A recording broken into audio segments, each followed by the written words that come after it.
नारायण नारायण नारायण भजमन।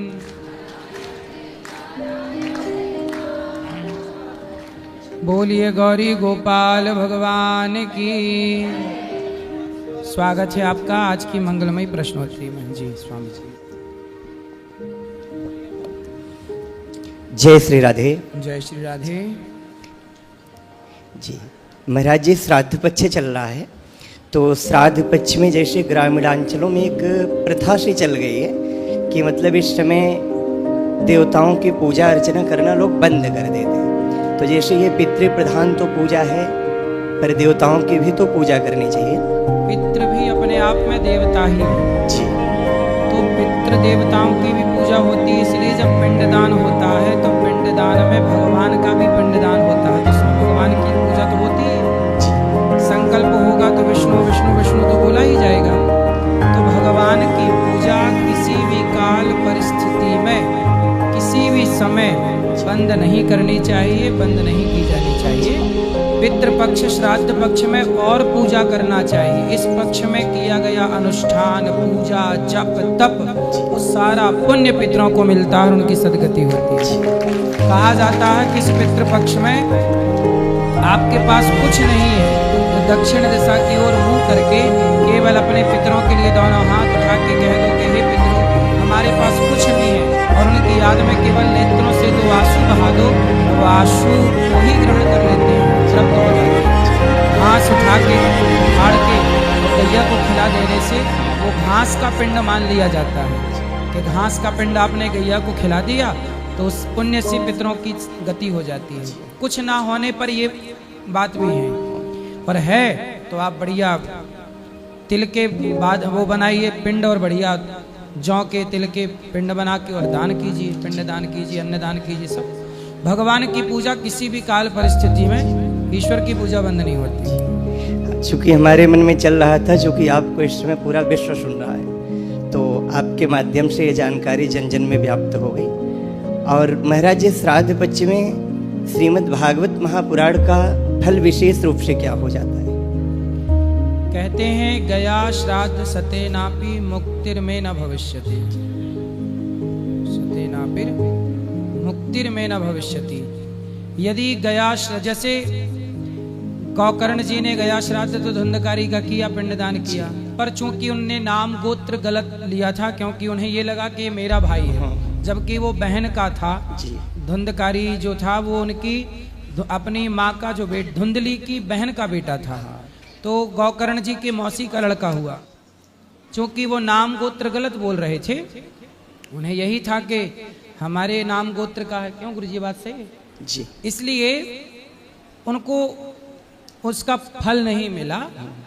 फिर भी गया श्राद्ध करने के बाद भी किसी की सदगति में कोई बाधा हो तो भागवत सुनने के बाद उसकी सदगति निश्चित है।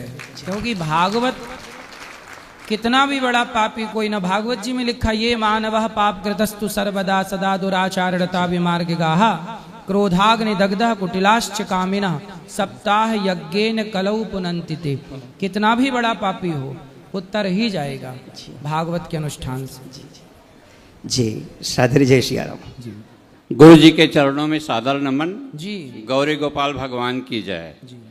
हम लोग छत्तीसगढ़ से हैं। मेरे सामने में दो जो बैठे हैं, राजा राम कौशिक और रामेश्वरी कौशिक, इनके कोई संतान नहीं हैं। अच्छा। और अभी तक के 9 भागवत ये लोग सुन चुके हैं। जी। अभी 31 अगस्त से 6 सितंबर तक हरिद्वार में कथा सुन के आपके शरण में आए हैं। इनका एक ही निवेदन है कि हमारे आगामी जो जीवन है वृंदावन में हम लोग वास करेंगे और आपकी छत्र छाया में कोई सेवा करेंगे। बिल्कुल, हमारे लायक जो सेवा हो आप बताइए। ये बोलेंगे। बोलिए बोलिए, बात करनी है तो कर लीजिए।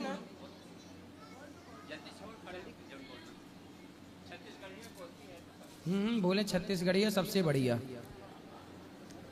जो हम लोग भागवत करवाए हैं वो मन्ना था हमारा कि हम लोग कि बच्चा हो जाए करके, वो भी नहीं, हम सक्सेस नहीं हुए, इसीलिए हम लोग वर्ष कितने वर्ष हो गए विवाह के?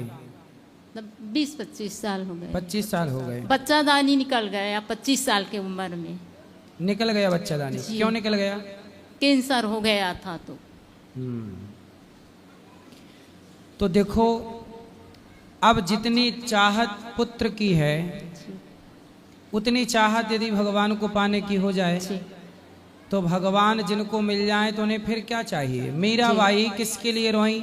बेटे के लिए कि भगवान के लिए? भगवान के लिए। इसलिए तुलसीदास जी किसके लिए रोए? भगवान के लिए कि बेटे के लिए? भगवान के लिए। फिर इसलिए जो भगवान को पाता है, जिसका मन भगवान में लग गया, जी। जिसने प्रभु का प्रेम पा लिया, वो सब पा गया। जी। वरना 4-4 बेटा जिनके हैं, यदि मन भगवान में नहीं लगा तो 4 बेटा पाके क्या पाए? बहुत सारी वृद्ध माताएं ऐसी हैं जिनके 4-4 बेटा हैं और वो रोटी नहीं देते, और वो माताएं आज गौरी गोपाल में रह रही हैं। तो बेटे हैं तो सही 4-4, पर बुढ़ापे में एक रोटी का सहारा नहीं है। तो ऐसे बेटे ईश्वर ने आपको पुत्र नहीं दिया, इसके पीछे कोई कारण रहा होगा। कारण क्या था? शायद आपको बेटा मिलता और उस बेटे को पाने के बाद आपको बहुत कष्ट उठाना पड़ता, शायद आपको घर का त्याग करना पड़ता, शायद कुछ भी हो सकता था। इसलिए ईश्वर ने आपको बहुत बड़े संकट से बचा लिया। ईश्वर कई बार नहीं देते ना, उसमें भी कृपा होती है जी। और देते हैं उसमें भी कृपा होती है। पुत्र क्यों होता है? कहते हैं पुत्र हमेशा माँ बाप का ऋण चुकाने के लिए होता है। जिसके सिर पर ऋण होगा उसके बच्चा आ जाएगा चुकाने के लिए। जिसके सिर पर ऋण था ही नहीं, भगवान ने उसे दिया ही नहीं कि भाई तू तो मुक्त है ऑलरेडी, ऋण है ही नहीं तो तुझे क्यों झंझट में रखना।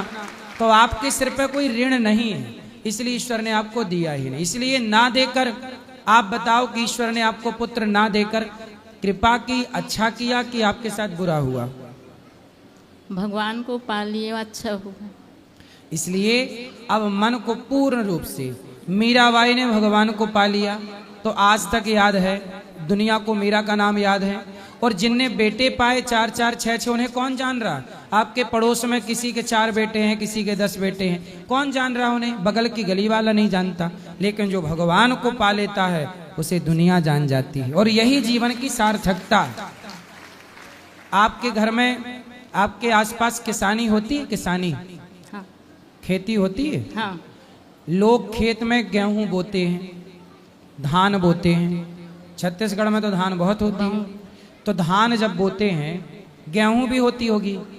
गेहूं होती है आपके क्षेत्र में? गेहूं जब बोते हैं ना, तो किसान गेहूं तो बोता है, तो उसे गेहूं तो मिलती ही मिलती है, पर भूसा फ्री में मिल जाता है। मिलता है कि नहीं? जी। भूसा पाने के लिए कोई किसान गेहूं नहीं बोता, गेहूं बोता है गेहूं पाने के लिए, पर भूसा फ्री में मिलता है। उसी तरह ये जीवन मिला है भगवान को पाने के लिए। ये बेटा बेटी मान सम्मान तो भूसे की तरह है, मिल जाए तो ठीक है, नहीं मिले तो कोई बात नहीं। बहुत संत हुए हैं, बहुत लोग हुए हैं जिनके बेटा नहीं हुआ और उन्होंने भगवान में मन लगा के अपना कल्याण कर लोगे तो आपका जीवन आना सार्थक होगा। आपन कल्याण नहीं कर पाओ तो फिर 4 बच्चे पालो आप, वो कल्याण हुआ नहीं तो 4 बच्चे पाके भी क्या करोगे? दुर्लभो मानुषो देहो देहि नाम क्षण भंगुरा। बड़े भाग्य मानुष तन पावा, शरीर बड़े भाग्य से मिला है। अब पूर्ण रूप से वासना हटा दीजिए, पुत्र की कामना हटा दीजिए। किसकी कामना रखेंगे? भगवान। केवल एक भगवान के सिवा हमें हमको और कछु ना चाहिए, बस राधा कृष्ण मिलई दे। एक भगवान। नरसिंह जी की बेटी ने नरसिंह जी से कहा कि तेरा सांवरा तो झूठा है, देखो मायरा भरने नहीं आया। तो नरसिंह जी बोले जो सांवल सा नहीं आसी, तो नरसिंह लो गुण गासी। बाई, नानी बाई को डांट रहे हैं अपनी बेटी को, सुन भाई, यदि मेरा सांवरा नहीं आया तो कोई बात नहीं, मैं उसकी भक्ति इसलिए थोड़ी करता हूं कि वो मेरी बेटी के मायरा भरने आए। वो आए ना आए फिर भी मैं उसका चिंतन करना नहीं छोड़ूंगा। वो बेटा दे या ना दे फिर भी मैं उसका चिंतन करना नहीं छोड़ू। यही प्रेम है, इसी से कल्याण होगा। ये ना वो हरिद्वार से आए हैं, तब से ये यहीं रहने चाहते हैं। रहो, अच्छा है, रहो, सेवा करो। तो कुछ सेवा दे दो इसको। हाँ, तो अभी ऊपर कार्यालय में बात कर लेना। जी। और किसका प्रश्न है? अभी आपको बात करनी है? अभी श्री हरिवंश गुरु जी। अभी आएगा माइक जी। श्री हरिवंश। श्री हरिवंश। गुरु जी, मेरे कुछ प्रश्न हैं, जैसे कि राष्ट्र के ऊपर और अपने अध्यात्म के ऊपर भी। एक तो मेरा खुद के लिए प्रश्न है कि मुझे ये समझ नहीं आ रहा कि मतलब मैं किसे पूजूं, मतलब जो एक होता है ना पर्टिकुलर किसी एक को लेकर चलना, ऐसा नहीं समझ आ रहा मुझे खुद को। आप किसको पूजते हैं अभी? अभी वैसे तो मैं सभी देवी देवताओं को मानता हूँ, पर जैसे हमारी कुल देवी हैं काली माता, और मैं बचपन से वैसे मैं 5-6 साल की उम्र से ही हनुमान चालीसा का पाठ करता था, और भगवान राम में भी मेरी बड़ी आस्था है, बांके बिहारी में भी बड़ी आस्था है। जब भी मैं वहाँ, जैसे मैं राम मंदिर गया या आज बांके बिहारी मंदिर गया, तो वहाँ जाते ही मतलब मुझे इतना, मेरे आंखों में इतना ज़्यादा आंसू, रोना आ जाता है, कुछ कहना नहीं। और आज कुछ समय से, अभी पीछे 2 महीने से लगभग, जब मैं ऐसे, मैंने ना मतलब मैं बहुत ज़्यादा एक डिप्रेशन में कुछ फैमिली कारणों की वजह से जा रहा था, तो मैंने सोचा कि ध्यान लगाने की कोशिश करूं कि उससे थोड़ा नकारात्मक भाव ख़त्म होंगे। तो जब मैंने ध्यान लगाना शुरू किया, ऐसे मैं आंख बंद करके बैठता था, तो जैसे आमतौर पे लोग जब आंख बंद करके बैठते हैं तो उनको अंधेरा छा जाता है आगे, पर मेरे साथ ऐसा नहीं होता। जब मैं आंख बंद करता हूँ ना, तो मैं मतलब जैसे ब्रह्मांड दिखता है मुझे, ऐसे लगता है कि मैं कहाँ, क्षीर सागर, भगवान विष्णु दिखते हैं कि माता। आपका ध्यान सही है। हाँ जी। और ऐसा मैंने है कि देखो, कंफ्यूज ना होइए। और देवता चित्त न धरई, हनुमत से ही सर्व सुख करे। तो देवताओं को चित्त में रखना नहीं चाहिए, हाँ जी। भगवान को चित्त में रखना चाहिए। देवता अलग होते हैं, भगवान अलग होते हैं। देवता कितने हैं? 33 कोटि। हाँ जी। और भगवान कितने हैं? भगवान तो एक ही है। एक है, एको ब्रह्म द्वितीयो नास्ति, ईश्वर हाँ जी। एक है जी। तो उस एक का नाम ही नारायण है। जी। वह नारायण, जब प्रहलाद पर संकट आया तो हमारे भगवान श्रीमन नारायण प्रहलाद के लिए नरसिंह बन गए। जी। फिर त्रेता युग आया, रावण का अत्याचार बढ़ा, तो हमारे भगवान नारायण रावण जैसे पापियों को मारने और धर्म की स्थापना करने, मर्यादा की स्थापना करने के लिए हमारे नारायण त्रेता में राम बन गए। फिर द्वापर आया, कंस का पाप बढ़ा, गीता को प्रकट करनी थी, तो भगवान श्रीमन नारायण द्वापर में कृष्ण बन के प्रकट हो गए। कलयुग आया, कलयुग के आखिरी में हमारे नारायण भगवान श्रीमन नारायण कल की अवतार लेके प्रकट होंगे। समुद्र मंथन हुआ, पहाड़ धंसने लगा, तो हमारे भगवान नारायण कछुआ बन के प्रकट हो गए, पहाड़ को धारण कर लिया। भगवान को लगा कि राजा बलि पर कृपा करनी है, तो राजा बलि के लिए वामन भगवान नारायण बन गए। तो भगवान नारायण के अनेक रूप रूपाय विष्णवे प्रभु विष्णवे, भगवान के अनेक नाम, अनेक रूप, अनेक लीलाएं हैं। कंफ्यूज ना होइए, चाहे राम राम कहो, कृष्ण कृष्ण कहो, नरसिंह कहो, सबका मतलब एक ही है। एक है। रही बात हनुमान जी की, तो हनुमान जी ने जब छाती फाड़ी तो कौन बैठा था भीतर? भगवान राम और माता सीता। राम। तो राम कौन है? नारायण। तो शंकर जी कौन है? सॉरी, हनुमान जी कौन है? शंकर जी। शंकर जी भी सदा भगवान श्रीमन नारायण का ध्यान करते रहते। जी जी। तो हरि हरि और न भेदा, और गुरुजी हरि जैसे हर में कोई भेद ना मानो, राम कृष्ण में कोई भेद ना मानो। क्या समझ में आया? पहले बताओ, कंफर्म कराओ, क्या समझे? यही समझ में आया जी कि हरि जो विष्णु नारायण है वो ही सब कुछ है। हाँ, अब कंफ्यूज नहीं होगे? नहीं जी, अब नहीं कंफ्यूज। अब क्या जपोगे? नारायण नारायण। श्रीमन नारायण। और गुरुजी जैसे कि ना मैं एक दिन ऐसे बोलो ही एक बार श्रीमन नारायण। श्रीमन नारायण। ठीक है। गुरुजी एक दिन मैं जैसे ध्यान में बैठा था ना, तो मुझे मतलब जो आभास हुआ बैठे ऐसे, मतलब जब मैं आंख बंद करता हूँ, जैसे अभी मैं बंद कर लूँ ना, तो तुरंत ही मुझे सब कुछ दिखने लग जाता है।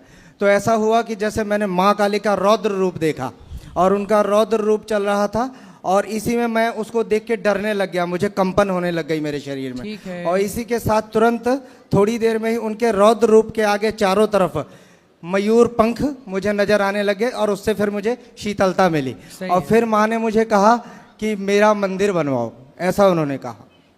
ठीक है, तो आप सामर्थ्यवान बने तो एक मंदिर छोटा सा बनवा के पूजा करिए। मंदिर का मतलब है कि ईंट पत्थर का मंदिर नहीं, अपने मन को ही मंदिर बनाओ। ये भी इशारा है कि मन को मंदिर बनाओ। ईंट पत्थर का मंदिर ही नहीं होता, मन को भी तो हम पवित्र करके मंदिर बना सकते हैं।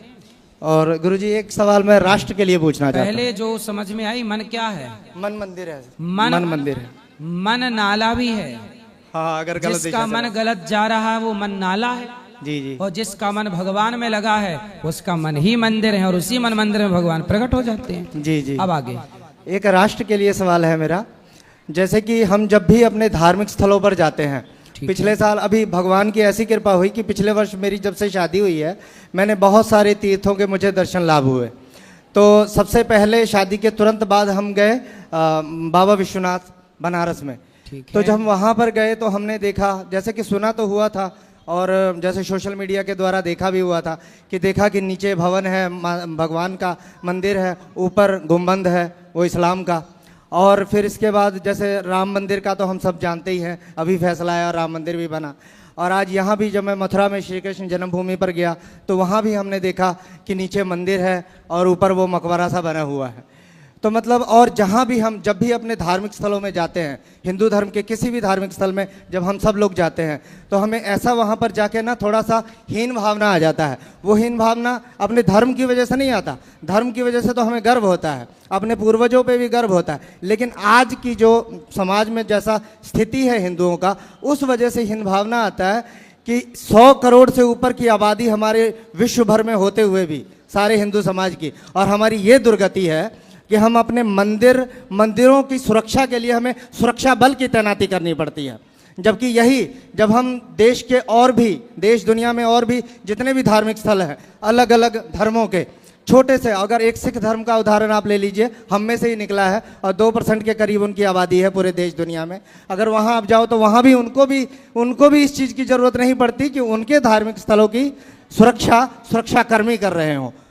वो अगर करते भी है तो उनके खुद के लोग करते हैं। लेकिन हमारी ऐसी स्थिति है, हमारे संस्कृति में ऐसी स्थिति है, हम लोग भीरू या कायर या मैं कहूँ तो नपुंसक भी कह सकता हूँ कि हम हो चुके हैं कि हमारे धार्मिक स्थलों की सुरक्षा कर्मियों से करवानी पड़ती है, और हम वो अपनी चीज़ें ही हम लेने के लिए कोर्ट से लड़ रहे हैं, 500-500 साल तक लड़ रहे हैं।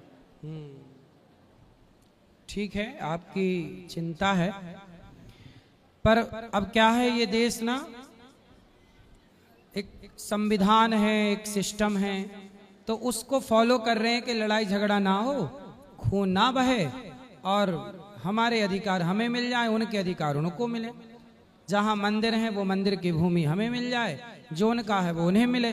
तो अब शांति से काम हो रहा है। पहले तलवारों के बल पे काम हुआ, गर्दन काट काट के, पहले लहू बहा बहा के मंदिर तोड़े गए और मस्जिदें बनाई गई। अब की सरकार चाहती है कि लहू ना बहे, खून ना बहे, और शांति से कोर्ट कचहरी के द्वारा ही निर्णय हो जाए। अब राम मंदिर बना, किसी का खून नहीं बहा। 500 साल तक जिस लड़ाई को सनातनी लड़ते रहे, भूमि भी आ गई, मंदिर भी बन गया। सब्र रखेंगे, सनातन अपना मजबूती से आगे बढ़ता रहेगा। तो बिना हम सनातन, यही तो सनातन की सुंदरता है कि हम जीत भी जाते हैं और खून भी नहीं बहता। जी जी। और महाराज जी, मैं आपका धन्यवाद करना चाहता हूँ। एक मिनट जी। आपका धन्यवाद इसलिए करना चाहता हूँ कि जैसे मैं असल में सही बात है ना, तो मैं बाबाओं को नहीं मानता, लेकिन हाँ, जैसे कि कुछ बाबाओं को आज के समय में बहुत ज़्यादा मानता हूँ। जैसे एक बागेश्वर वाले बाबा जी हैं, धीरेन्द्र शास्त्री, प्रेमानंद जी महाराज, आप भी हो उसमें, और एक ठाकुर जी, जो उनका भी पूरा नाम नहीं याद मुझे। तो वो इसलिए वो मानने का एक कारण भी है। एक ये कि दान तो सभी लेते हैं। जैसे हमारे देश में लाखों मंदिर मठ होंगे, बड़े बड़े संत हैं, तोंद निकाल के बैठे हैं, लेकिन उनमें से कोई दान तो सब ले रहे हैं, लेकिन उसका इस्तेमाल नहीं करते। लेकिन आप जैसे कुछ संत हैं जो उनका इस्तेमाल भी कर रहे हैं, और सबसे जो बड़ी बात, आप लोग समाज को एक शिक्षा भी देते हो। जैसे अभी आपके पीछे तो बहुत सारे न्यूज़ रिपोर्टर आपके पीछे पड़ गए थे, क्योंकि आपने माताओं बहनों के लिए जो भी अच्छी बातें ही बताई थी आपने। समाज में जो भी मेरी पत्नी है, मेरे पड़ोस में जितने भी औरतें हैं, वो सब आपकी तारीफ ही कर रहे थे कि महाराज ने बहुत अच्छा किया। और मैंने देखा भी, जितने भी अच्छी औरतें थी वो सब समर्थन में ही थी आपके। जो गंदगी थी उनके ऊपर ही कीचड़ जाके लगा, सही निशाने पे लगा आपका तीर जो भी था। श्रीमन नारायण। बिल्कुल, जय श्रीमन नारायण।